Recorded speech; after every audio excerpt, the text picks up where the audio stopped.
Hey guys, welcome to the program. It's good to be with you guys. We celebrated my granddaughter's birthday yesterday, yesterday afternoon, evening, and we just had a great time with her. So I appreciate you guys letting me kind of take off that night because it was just a good time for us. And then scheduling here tonight, we got some cool things to talk about. Looks like so first of all, I want to pass by you guys this concept called entrepreneurial investing. Now, I made that term up today. I Googled it to see if it even existed, and it did not. I mean, at least not that I could find. So I want to share with you where the concept of that in my mind. And, if it helps you, that's great. If it doesn't, then, all you've wasted is just a little bit of time listening to this program. So we're going to talk about that. We've got some evidently some news about Google from some court, a judge ruling, and so we can talk about that. What else are we going to talk about? We're going to go over the portfolios that we're tracking, the two AI portfolios compared to the circuit investing, as well as the three indices that we track against. So we're gonna do that. We're gonna talk about a question that came in regarding, and I think this came from my buddy Jim Betts, about Del Monte, the fresh produce Del Monte, and then we might even talk about a stock that's been kind of talked about on the Discord. And if you're not a part of that, feel free to join the Discord. It is free. You can just click on the link at the bottom of this, in the comments of this live stream, and join us. And so there's a stock that my buddy Rust Moments, Nathan, has put out there, and I think it's be fun to talk about that if you guys are interested in a more speculative kind of stock. So we got a lot to talk about tonight. I'm glad you guys are here. So I guess the question is, where do we start? I think we start by seeing who all is on the show tonight. We got Janice. Good to see you, Janice. And Oscar is here. Hey, my friend. Good morning from Billy, who is overseas. So it's good. You can have a bit of coffee this morning, Billy. And if I drink coffee now, I'll be up all night. So I think I will just stick with the Dasani with the lemon mio in it. I think that'll be the best for me tonight. And my buddy Russ Moments is here. So Nathan, I hope you're still planning to be on the live stream with me next Monday, this coming Monday night. So I think that'll be a lot of fun. You got a young guy who has a lot of knowledge on stocks. I think I've listened to his live stream, and he's got a lot to share, got a lot to offer. And I think this be kind of fun to see the juxtaposition between, a younger investor and what do I call myself? Maybe I'm not an older investor, am I? Anyway, whatever I am, right? So yeah, just the beginning for ELV and UNH. I think you might be right, Billy. And I've held on to them, so we'll see what happens. It's been a great month for UNH, man. When I look at this AI portfolio, and if you recall, when I said these AI, I set them up, when I began tracking what the Gemini and ChatGPT said would be great portfolios, I kind of set my portfolio at that date as well, just to have a constant beginning for each of them. And I was looking at it today, and it was UNH was just killing it on in the portfolio. So in the last 3 weeks, so it's been good, man. It's been good. Steve C is with us. Good to see you. And yes, mature. Maybe that's the right way to say it, Janice. I appreciate that. You're so kind. All right. Well, let's get started. Let's do something, even if it's wrong. Let's go with the just the topic for tonight. Topic for tonight is entrepreneurial investing a thing? And I don't know if you guys remember Ernest, the actor who was, I guess he was kind of like a redneck actor. I don't know much about him, but one of the things that he said, one of the things he was famous for saying was instead of entrepreneurial, he would say entrepreneurial. So anyway, is entrepreneurial or entrepreneurial, is that investing? Is that a thing? And I got to thinking about this today as there's just tons of different kind of investors out there. And let me see where I am here. I tell you what, before I get into that, because I've got these slides in a certain order and I don't want to be skipping around on you guys. So let's go to the performance of the portfolios this week. You know, if you recall, we have 2 AI portfolios, one that was created by ChatGPT and one that was created by Gemini. Then we have the 3 indices, which are the Dow Jones Industrial as well as the S&P 500 and the NASDAQ. And then we have the Wealth Circuit Investing portfolio. So those are 6 portfolios that we have on tap. And so I'm going to go ahead and share with you what those 6 portfolios have, or how they performed since August the 11th. Here we go. Are you ready? Drum roll, please. I better take the mature investor off of there. All right. Last place, believe it or not, is NASDAQ. You know, NASDAQ has been really performing super well over the last couple of years. Matter of fact, a lot of the, what do they call those? The Mag 7. A lot of those were inside NASDAQ. And so there was a lot of movement positively in the NASDAQ. But since August the 11th, it has not done so well. It's down about 0.5%.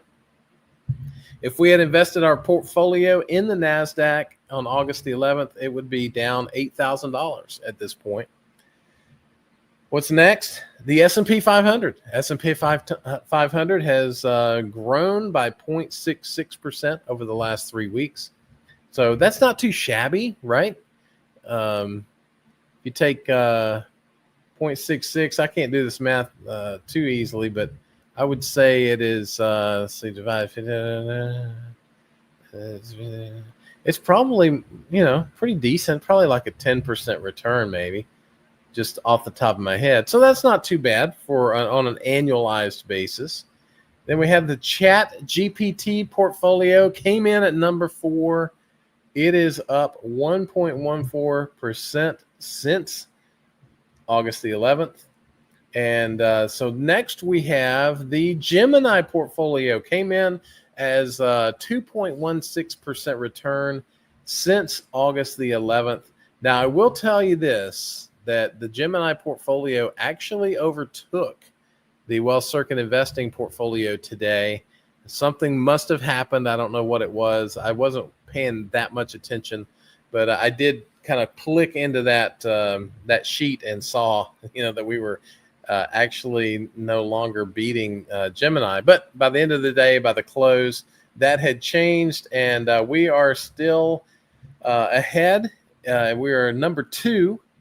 Obviously, the one that is missing happens to be the Dow Jones Industrial Average. It is up 3% in the last 3 weeks. Industrials are killing it. So, I don't know that any of us would have any of us that prefer to have diversified portfolios probably will not just focus on industrials. We'll have, a diversified portfolio. But 3% for the Dow Jones Industrial Average, it's not a bad return. So we got the NASDAQ, who's actually lost ground since August the 11th, and we got the Dow Jones, who has been killing it. And then you have, our portfolio is second, Gemini third, ChatGPT fourth, and S&P fifth. NASDAQ sixth. Here's the update from this past Friday. The portfolio is still on top from a year-to-date basis. We've got 12.62%. Now, this is total returns, comes directly from the brokerage account that I have these in. And S&P 500 is 10.79, NASDAQ 11.6. So we are beating all of the indices, even though that's not my goal. My goal is not necessarily to beat the indices. I do want an 8% return per year. But you know what?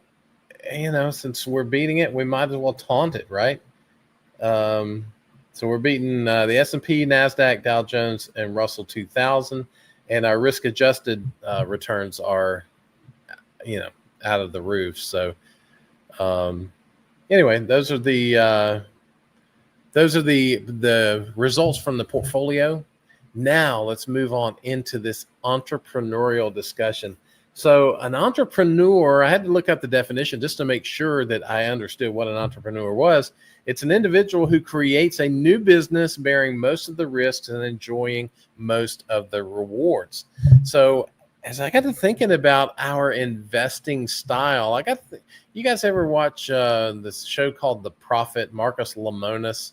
He basically goes around and I don't think that show's on anymore. He's got a different show. I don't remember the name of it. I don't think it's as good as the other one. But, basically that show was he would go around, he would find a business he would want to invest in. He would, get involved in that and then give them some things to do and invest some money. And, at the end of the day, he ended up hopefully with a business that was growing and successful. I got to thinking about that for us. We are investors, right? So I was talking to a guy, it's probably been a year and a half ago, maybe. And his comment was, let me know what you think about this. His comment was that investing in the stock market is no different than gambling. And I see his point. I mean, there are certain methods of investing that are basically just gambling, hoping the stock doubles overnight, and going after real, speculative kind of things, having a speculative portfolio, all of that I get. But his comment was, if he invests in a stock or if he invests on a football game, there's no difference. And I spent probably an hour trying to convince him that if you invest appropriately, there is a world of difference between gambling and investing. And as I thought about that conversation today, I don't know why it came to my mind. I got to thinking that, as investors, if we are entrepreneurial investors, if we see ourselves as growing a business, and that business is actually investing in businesses, then guess what? We're going to be looking at the management team. We're going to be looking at their, I'm giving away some of my slides here, but we're going to be looking at all the things that make that business successful.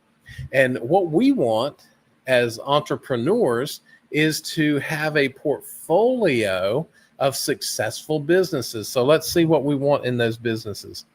We want that business to have a valuable product or service, something that has a moat, something that is has a sustainable competitive advantage. We want to have something that business has that they can grow and build on, that people want, and they're willing to pay a fair price for that product or service. Secondly, we want that business to have a solid strategy. We want to know how they're going to leverage that product or service into growth in the future. We want a good strategy on how they're going to win as a company.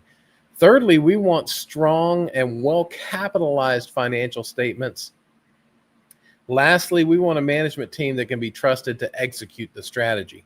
So if I think about this like an entrepreneur, if I were just going to go, let's say someone had given me $1 billion and they said, just enjoy the rest of your life, invest this $1 billion. What would I do? I would look for businesses that I could invest in and even contribute to from a management perspective, but also and then hire the best management team that I can find and let them run that business and grow the value of that business while I'm out playing golf, uh, in the beehives, raising chickens, doing whatever I want to do, right? So I've got a management team that's out there working for me that is growing the business. Yeah, they're working for themselves too, right? They're getting a paycheck, they're getting incentives. So they're working for themselves, but at the end of the day, if all of that is set up right, they are working for me as well as a shareholder.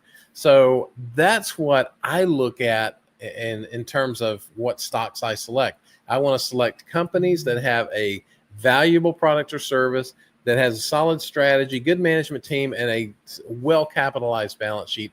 So if I have all of that, then I can invest in that. I can listen to their quarterly earnings reports and any kind of investor days that they do. That it's kind of like going to visit them, right? Because they are putting their best foot forward in those presentations.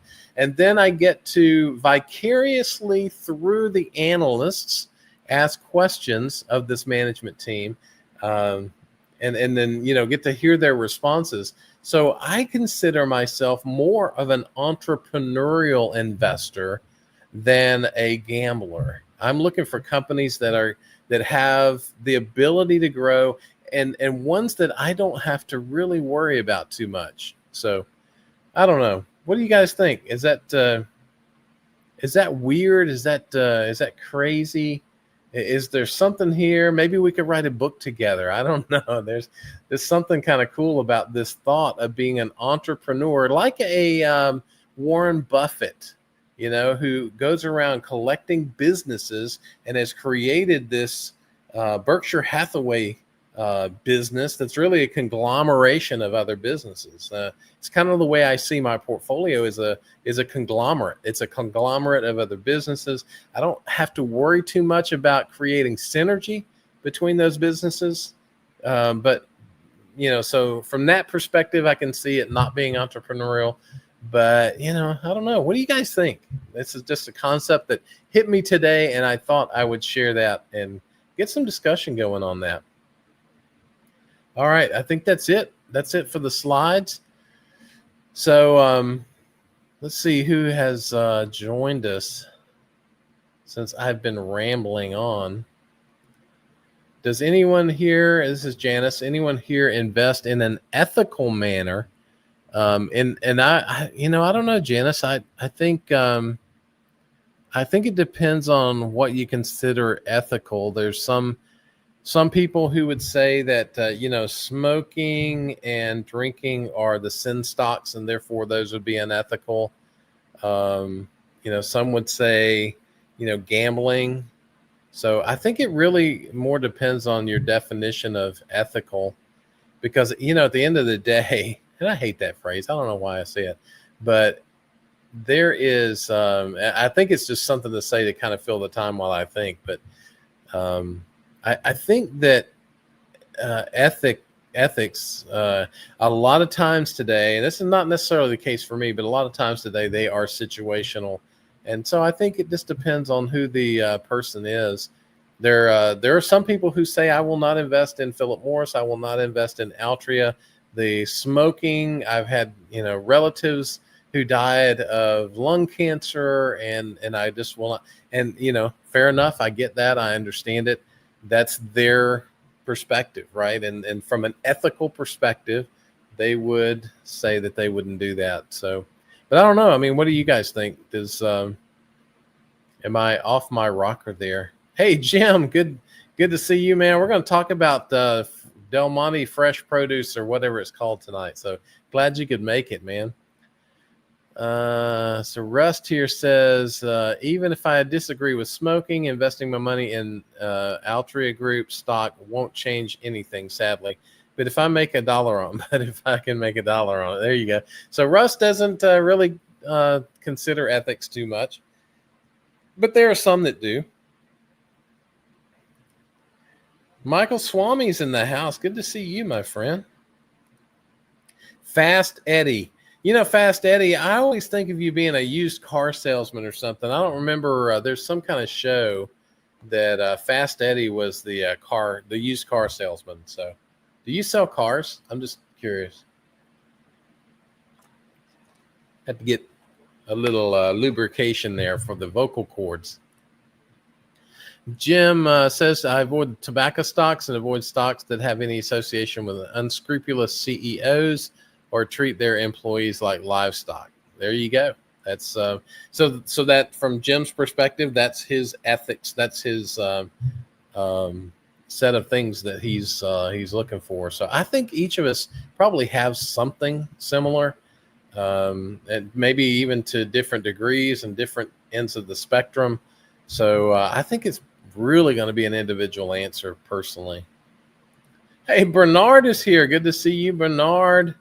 And let's see. I think Janice says, I think it's a good idea to be able to describe how you invest or explain how you see your style of investing. Yeah, I think that's, and I do that a lot. I think about it a lot. And one of the things I get from this live stream, and even when or if I ever start doing edited videos again, is it helps me articulate what I'm doing. It helps me articulate my investing style, helps me articulate why I do what I do. So I appreciate you guys being a part of that because you hold me accountable, and I appreciate that. Billy says he'll invest in almost any company that will make him richer. So there you go. That's kind of what this is all about, right? All right, so let's do, what else did we say we were going to do? Hey, Jim, let's go ahead and get into the Del Monte discussion. If you guys want to follow along, I think let me get over here. I think the ticker symbol is FDP, which is, Fresh Del Monte Produce.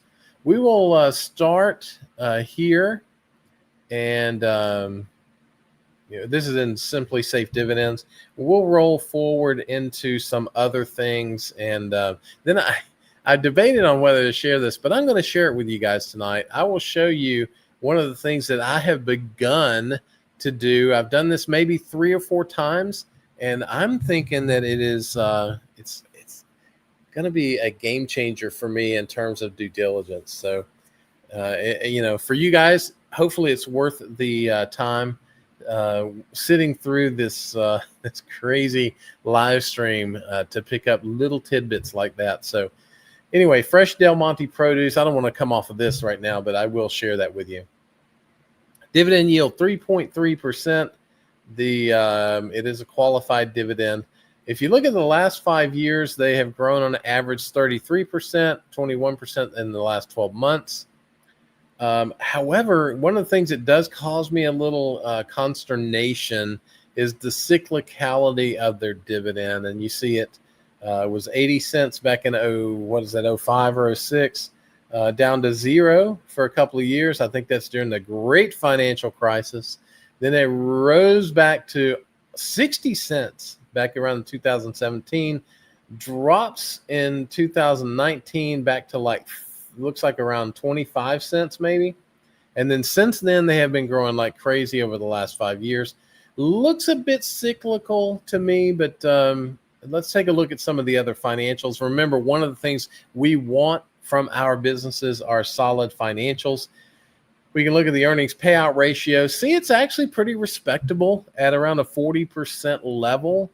They have decent free cash flow per share.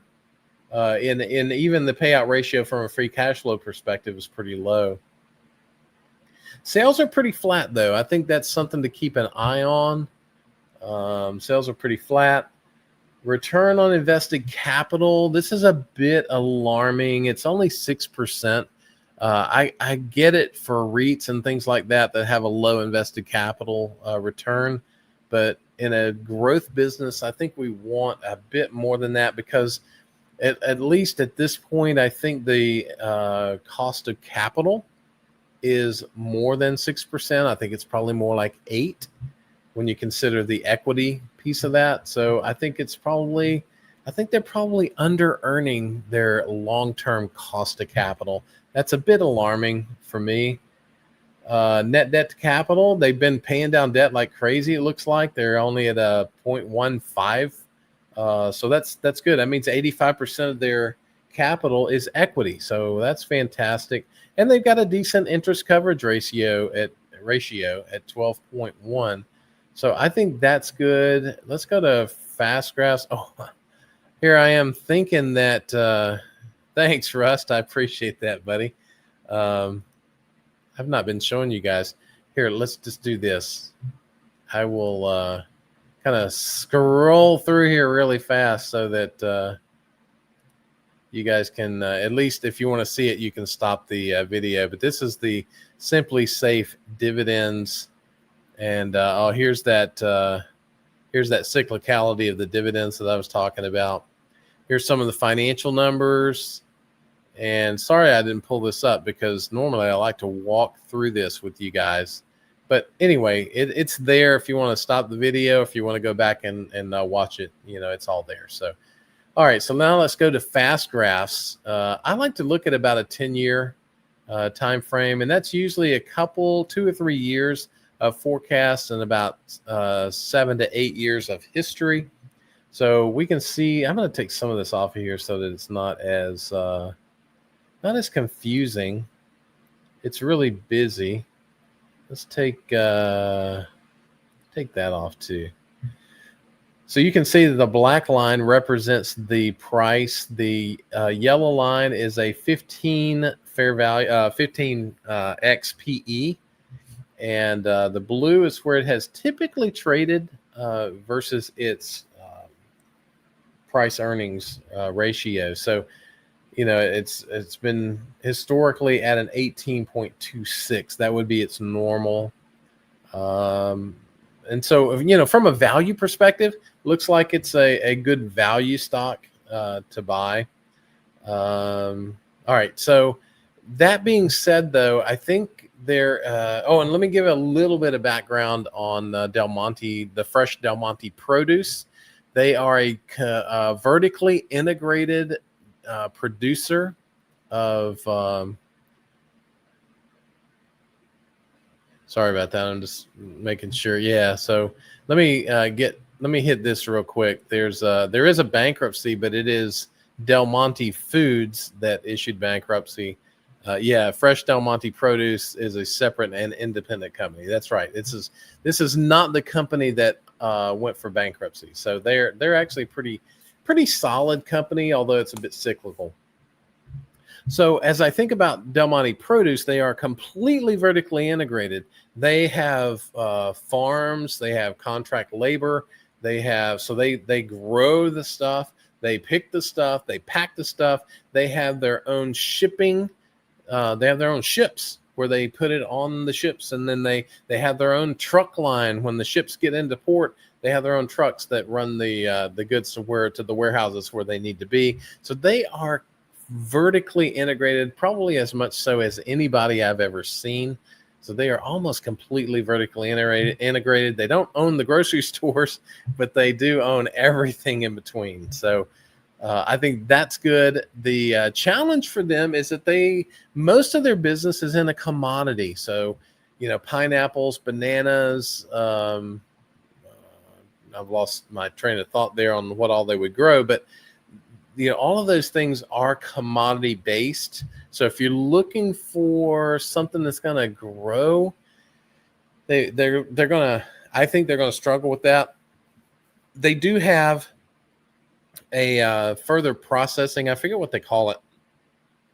One of their segments is designed to try to get further processing of foods so that they can add more value to it and get more premium. That is just starting up. So I think the question, Jim, on fresh Del Monte produce is where will they go with this further processing of food? Is that truly their growth engine? And if it is, how well do you think management will be able to execute that strategy? So it sounds to me like their strategy is going to be, let's grow our margins, let's grow our bottom line, by further processing our foods so that we add value to the customer, and therefore they're willing to pay a premium price for that. The question I would have is that management team able to carry that out? They may not. I'm not really sure. So I think that's really the question for me.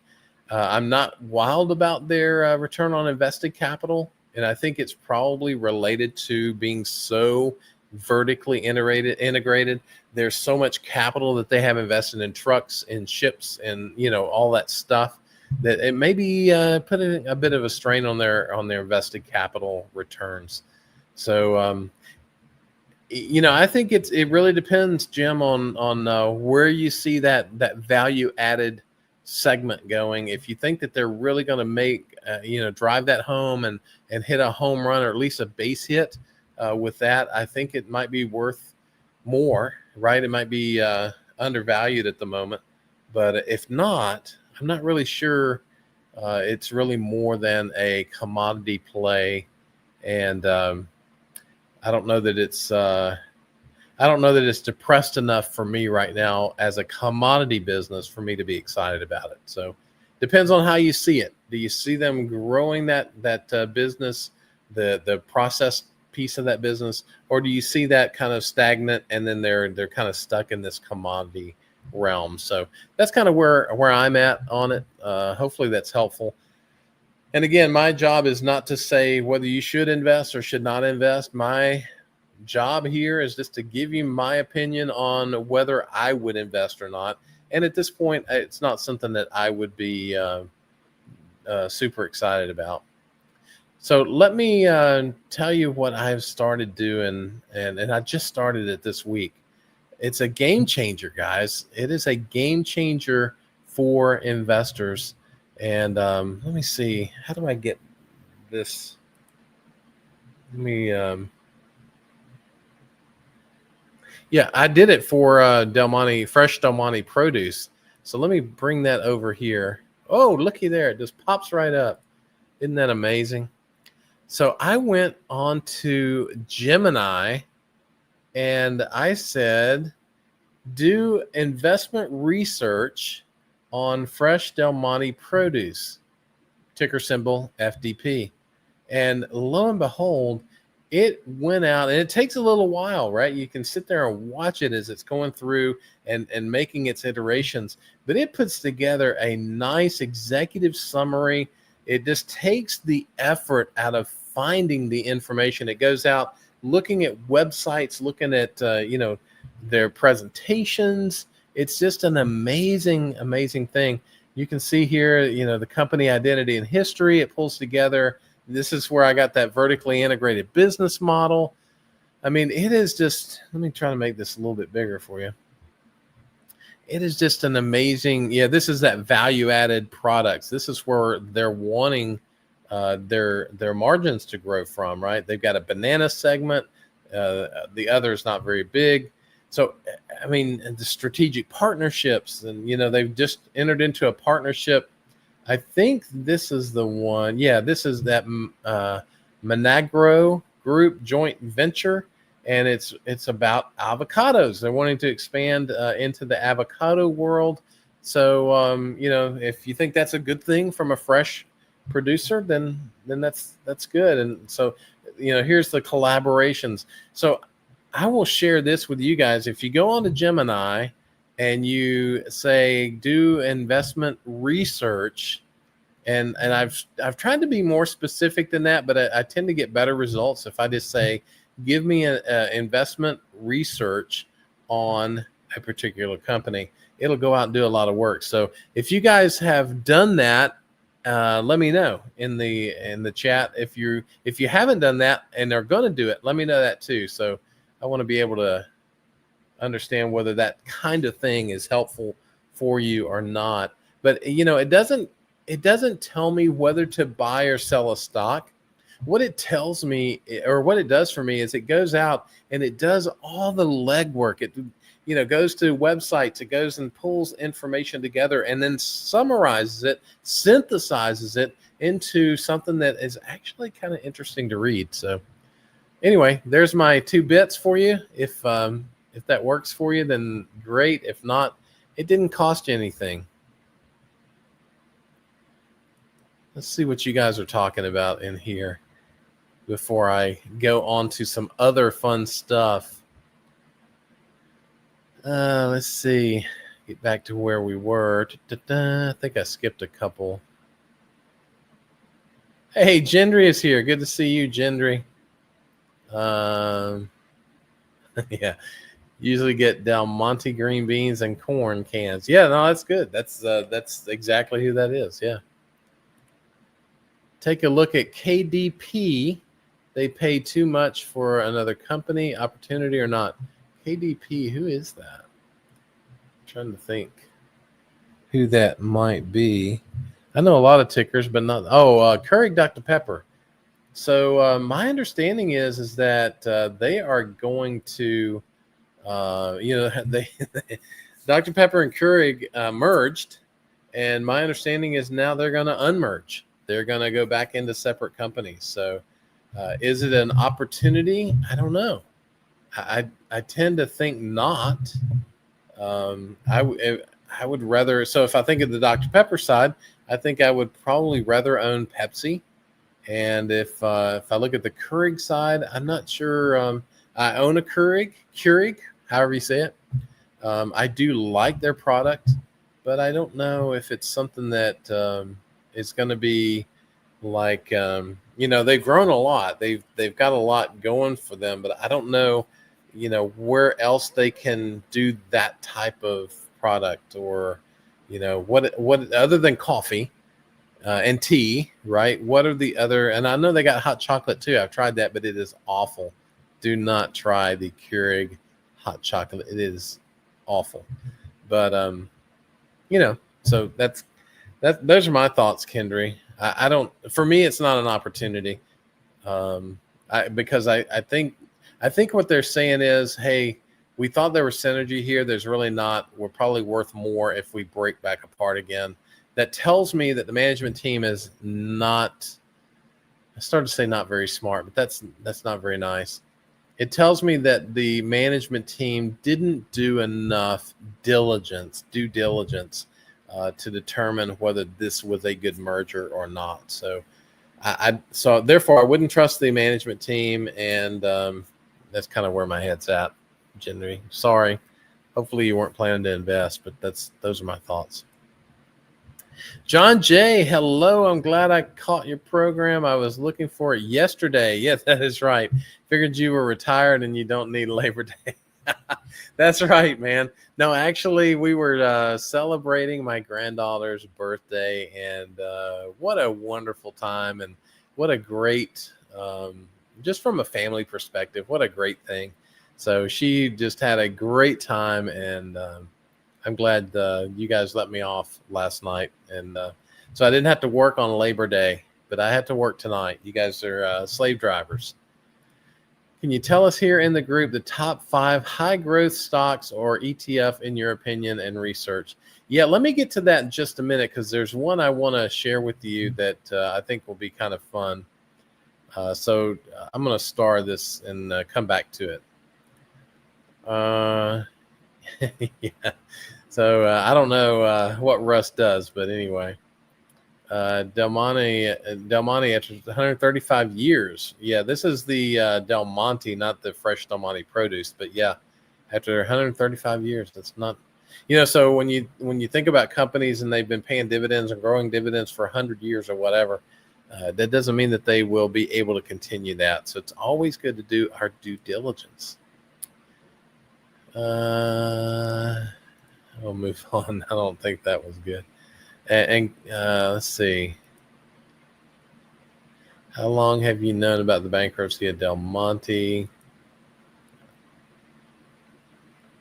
Yeah, good, Rust. Nathan, that it's really, and I don't know how. I mean, it has an executive summary to it, but it also has, I think. Let me pull that thing back up again. Just the one on fresh Del Monte produce. I'm trying to see how many pages it is. It doesn't tell me. Oh, here it is, 16. It's 16 pages. Now that includes the what do you call those? The credits? I don't know. The footnotes at the end. So it'll tell you. It'll have footnotes in there. It'll give you the website that it came from and the link to that, so you can go see it for yourself. So it's really really powerful. And if we're just using AI to make sure we're not spelling words correctly, we're not using the power that AI has. So yeah, Jim, no problem, man. Glad to do it. I appreciate the question and the Discord too. I appreciate you doing that.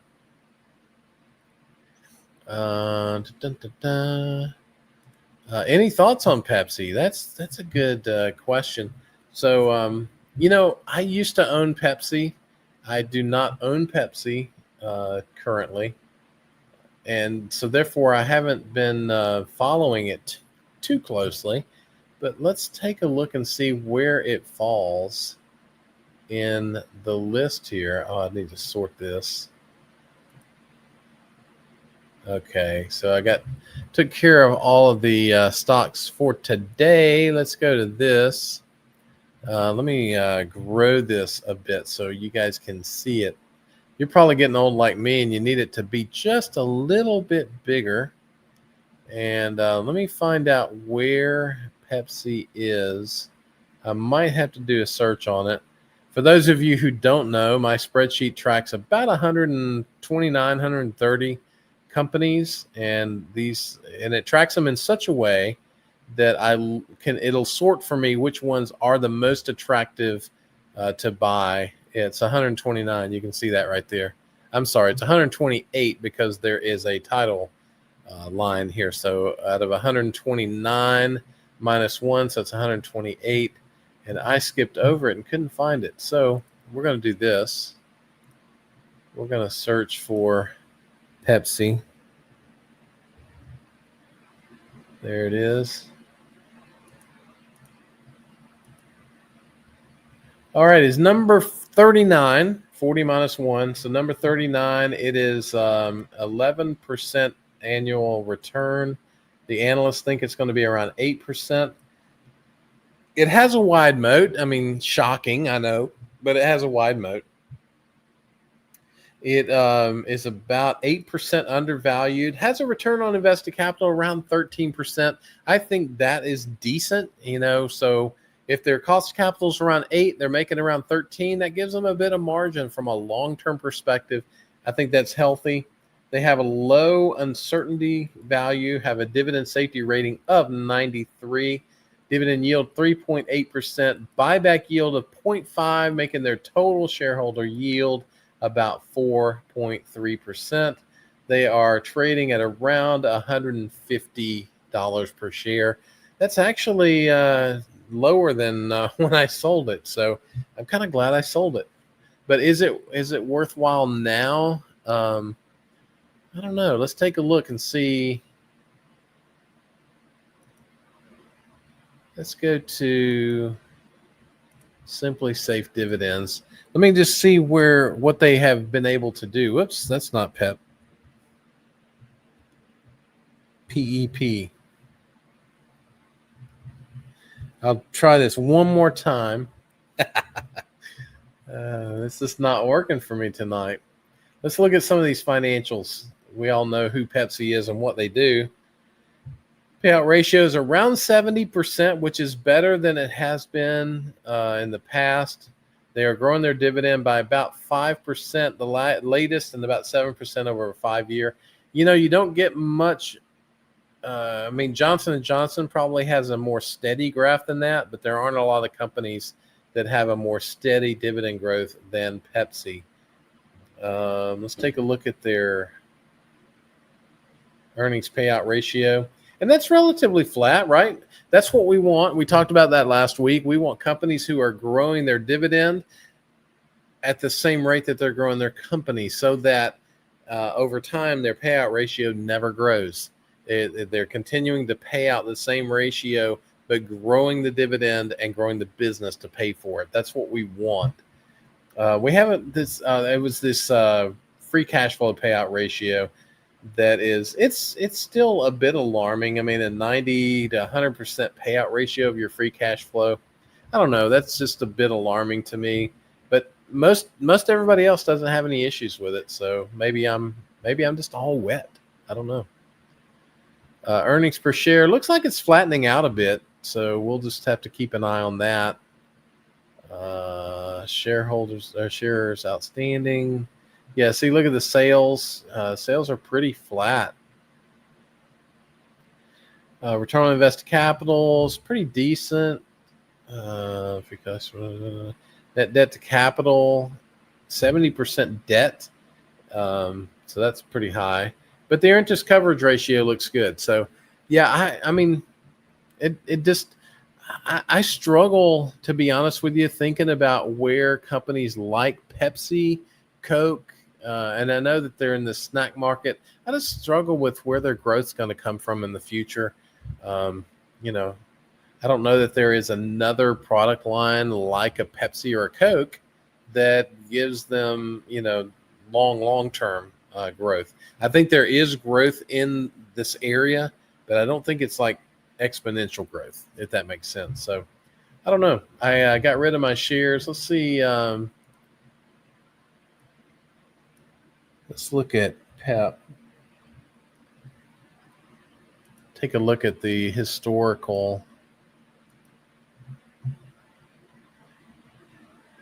Yeah, so over 5 years, they have grown by 6.66%.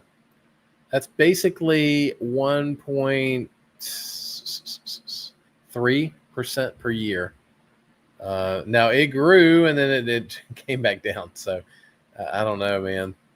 3 years down 12%, 1 year down 16%. Year to date, pretty flat.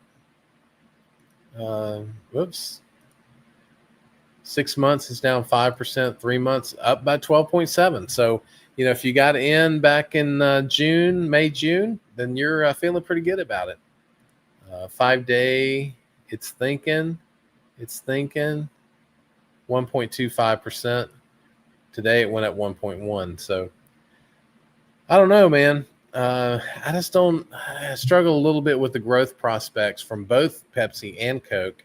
I think they're good, solid investments if you're, looking for a company that's going to be, solid and give you consistent, steady growth every year. I get that in Johnson & Johnson. I own Johnson & Johnson. So I don't need a lot of that in the portfolio, but it is important for me to have some because I don't want my portfolio bouncing around a whole lot. I mean, I know it does, but, I don't know. Those are my thoughts, Michael, on Pepsi. Good or bad? I don't know. Talking about Coke bottlers, I'm not sure what that means. And coffee pods are now generic. Yeah, I think that's right. First mover advantage is over. I think that's another good point, Michael. I know you can buy this little device. It looks like a pod. You can open it up, put your own coffee in, put the lid on it, and put it in the machine. Now, you still got to have the machine to run it, but maybe others can do that as well. Oscar wants to look at Home Depot on Fast Graphs. I'd be happy to do that, man. Let's take a quick look. Oh, that's not Fast Graphs. Here we go. Sorry about that. Home Depot. So yeah, 10-year look looks to be a bit overpriced at the moment, based on where they think the growth is going. 15 PE is down here. Their normal PE is around 22.8. They're currently trading at around a 27. So that's kind of the way Fast Graphs looks at it. Kind of gives a flavor of whether it's a decent time to buy or not.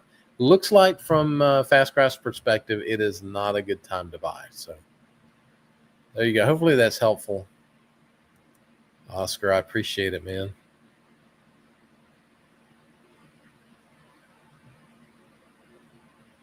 Let's see.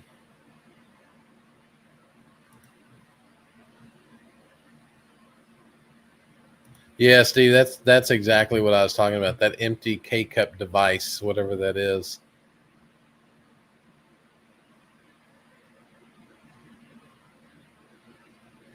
Yeah, Michael, we bought, and this is really cool now. So this again is worth the price of admission. We bought from Walmart a Keurig uh, that also has a coffee pot. So it's the same machine. You have a coffee pot on the left, a Keurig on the right. And, at first I thought, that's overkill. But then we ended up having a lot of guests that came, to see us here in Alabama. Ended up that, some people were, decaf coffee drinkers. And I'm like, what is that? Discolored water? I mean, what's the use, right? So, but anyway, they want. I mean, and there's reasons, health reasons, and stuff like that they need to do that. So, what we ended up doing is getting decaf pods for them so that they could do their decaf. We could have a pot of caffeinated, and everybody was happy, right? So it works great. So yeah, there's all kinds of different ones out there, and that's a good that works well for us.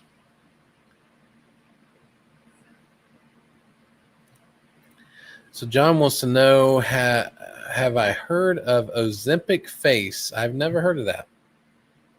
I mean, I know what Ozempic is, but I don't know what Ozempic Face is. We'll find out the long-term effects or side effects, and that may help or hurt Pepsi. Gotcha. Yeah, I don't know. I'll have to do some research on Ozempic Face. Never heard of it. Activist investor took 4 billion stake in Pepsi. Wow, that's great. Hopefully they can make some kind of turnaround there.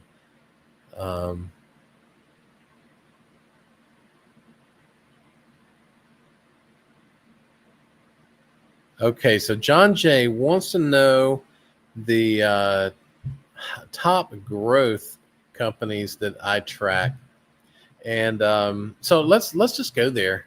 I'll take this off so you guys can see better. We've got a few minutes here, so let's go to my handy dandy spreadsheet. I will take this filter off. All right, so now we're back to all of these companies that I track, and I'm leaving it big, although it's really hard for me to see what's going on, but it's easier for you, so we'll leave it that way. I wonder why these have 2 decimal places. Who did that? Did somebody do that? We will. It looks like all the zeros. Oh, I know what it is. Never mind. I'll have to fix that in the code. I was thinking that it was just a formatting issue. I know what that is. So, all right. One of the things I look at in the 120, what did I say, 128 companies that I track is, let's slide to the right. We're going to slide to the right. And I look at the reason I like dividend paying companies, is what you get from a dividend paying company is you get insight into what management believes the future is. So if we're valuing a company that doesn't pay a dividend, we have to make up in our own mind what we think the future growth of that business is. And so some people will say, I think it's going to grow over the long term 2%. I think it's going to grow 4%. I think it's going to grow 5%. They don't have any idea, right? They're just making up a number and trying to come up with a value.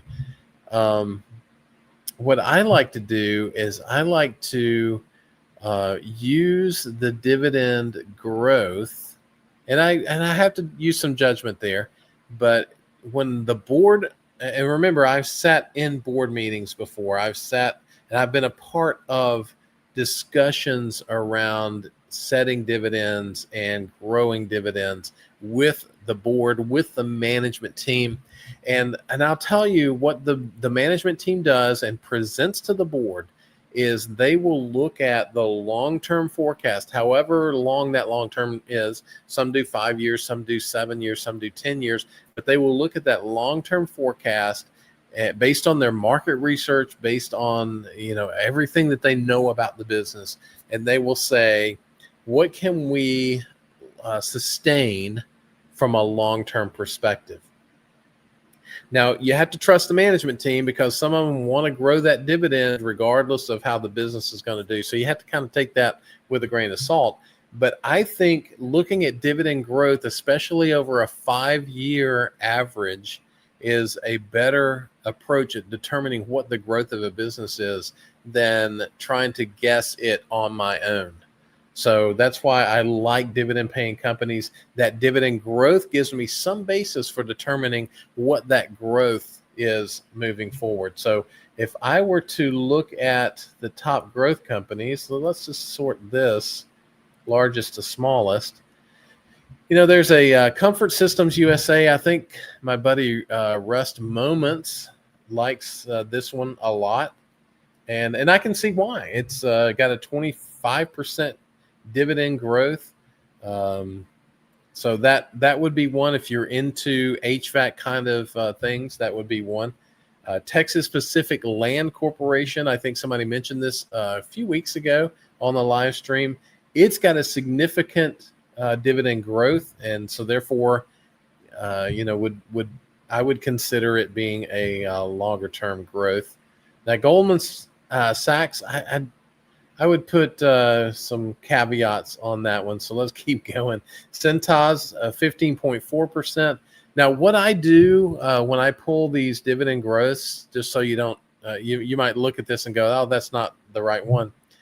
What I do is I pick the lower of the current dividend growth or the 5-year. So and I want to be conservative. That's why I do that. So if a company is growing their dividend on average by 3% over 5 years, but for this year they bumped it to 20, I don't pick 20. I pick the 5-year. If they are growing their dividend by 20% a year over a 5-year period, but this year it dropped to 3%, guess what? I picked the 3% because they know something. They know something that's going to happen, and so that's kind of what I look at. So Cintas is Cintas. I think it's Cintas is good. Eli Lilly. I'm not a fan of any of the GLP companies at the moment, but they've got a good dividend growth. MasterCard, Snap-on, Intuit I just added a couple of weeks ago to the portfolio. So these are some good growth companies that I would. And as a matter of fact, Intuit I have put my own money into. And Michael here is sharing that he has a Texas Pacific Land Corporation as a core position. And I think that makes a lot of sense. I have it as a hold at the moment because I need to do a little bit more research on it. But I do like what I see. It is the number 2 growth position. Let me see where it falls overall. Let me sort this back here. Overall, it's number 3. So it didn't drop very far. It is heavily growth oriented, though. It is not a dividend company, even though they pay a dividend. It's very small. So, your growth is your value, your return is going to come from the growth arena. So, but yeah, I think that's a good one. So, see what you guys are saying here.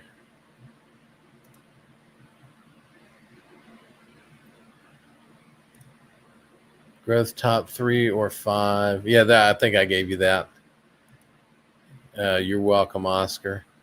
Oh yeah, you're welcome, man. So Fix this is that HVAC company, is his largest holding, 15% of the portfolio. Wow, that's incredible. It has done very well. So I think you would be very happy with that, man. So let's see what else. There was something else I was going to share with you guys. But we covered it a lot today, right? We hopefully we gave you your money's worth today. It's been fun. I always enjoy doing this. So, oh yeah, that's it, Rust. I appreciate it. Google News. Let's take a couple of minutes. I know we're going to run over by a minute or so. I need to get a drink. And let me see if I can. There we go. All right, so I'm going to go ahead and put this back up here. Let's do a little search on, we're going to say Google stock news today. There we go. And I know this is Bing, but it is what it is, right? So let's see what the stock. All right, Alphabet stock jumps after judge issues limited remedies in Google's monopoly case. So basically, what the judge said is that they can they don't have to sell their phone thing, Android or Google search, right? So that is creating quite a buzz around the Google stock, and let's just go to that. Let's see what they're doing after hours here. Google gaggle. All right, overview. Yeah, after hours, which closed at 8 o'clock my time, it's about an hour ago, they were up 7%. So the cool thing is, guys, if we were to sort this, I would show you the portfolio. My largest investment is in the S&P 500. We've talked about that, about why I do that. So a third of the portfolio is in there, but individually, 6.5% is Microsoft, 6.2% is Alphabet, Google. And so I think the portfolio hopefully will see a nice little bump tomorrow, and maybe push us closer to the Dow Jones Industrial Average. But I mean, overall, we're doing well this year. So, hey, ex-dividend dad, I'm glad you're here, man. Glad you can make it. And now that you're here, we can get started. So. I'm the 100th person ever to do a Bing search. Maybe they'll give me a prize. Maybe they'll send me a present or something. That's I don't know why. That is the default search for this computer. I don't know why. I need to change that, but it is what it is. Even as a Google, as an Alphabet shareholder, you would think I would want to use Google. So John Jay wants to know: do I like living in Alabama compared to Ohio? So just a couple of thoughts there. Now, we lived in Northeast Ohio, so it was right up, not too far from Lake Erie, maybe an hour from Lake Erie. So, in the upper part of Ohio. And we got tons of snow every year. I lived there 21 years, tons of snow. Now, I will say this: the summers are incredible up there. The temperature, if it got to 90 degrees up there, people are like, "Oh, it's so hot. It's so hot." But I was like, dude, you don't know what hot is, but in the wintertime, when it got down to minus 10, minus 15, minus 20 degrees air temperature, and I was saying, "Oh, it's so cold," they were like, dude, just, whatever. So, in the wintertime, we went from heat to heat. So you went from the heat of your house to the heat of your car to the heat of your office. And in the summertime, it was just beautiful. It's just the opposite here in Alabama. The wintertime's pretty mild, right? Summertime, you go from air conditioning to air conditioning. You go from the air conditioning of your house to the air conditioning of your car to the air conditioning of your office. So it just depends on which season you like better. I liked both. I would, I like both. I also liked that Ohio State beat Texas. Hopefully, Michael, that doesn't cause you any problems. But I got my MBA from Ohio State, so I'm not a fan just because I lived there. I actually went to school there, so that's good. So anyway, I think I like them both. I do love the summers in Ohio, but I love the winters here. So maybe we can live in both places. I don't know. That'd be too expensive. So, yeah, that's right. The U.S. Space Command is being relocated to Huntsville, Alabama. It's a big deal around here. Folks are super excited about that. Yeah, yeah, that's right, Michael. You got some wins there, buddy. Good job. So, well, guys, I think I'm going to get off here for tonight. We have gone over about 5 minutes. So, you got 5 minutes for free. And actually, you got an hour and 5 minutes for free, but that's okay. So, guys, I will see you next week. And I hope you have a great week of investing. And again, if you want to see anything or want to talk about anything, hit me up in the Discord. I'm always around. At least I will be around soon. So, anyway, I'll talk to you guys later. Have a great week. See you soon.